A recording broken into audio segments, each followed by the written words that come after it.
avait déjà tapé le 17 et était déjà en train d'appeler. Et heureusement, la police a répondu immédiatement. Elle commence donc à leur parler au téléphone et elle a à peine le temps de leur dire 2 phrases qu'en se retournant, elle voit que l'inconnu est en train de partir en courant.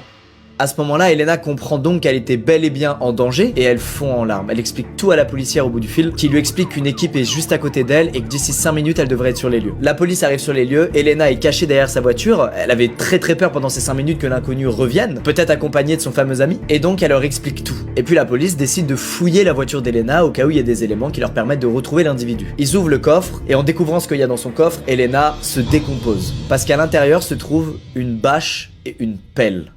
Ce soir-là, heureusement, Elena rentre chez elle saine et sauve, mais elle reste terrorisée par ce qu'elle a vécu avec cet inconnu. Elena précise aussi, et c'est important de le préciser, qu'elle a rien du tout contre les transgenres, les transsexuels, les travestis, peu importe. Elle explique juste qu'à ce moment-là, elle a compris que cette personne-là ne faisait pas partie de cette catégorie de personnes et qu'il s'agissait juste d'un mec vulgairement déguisé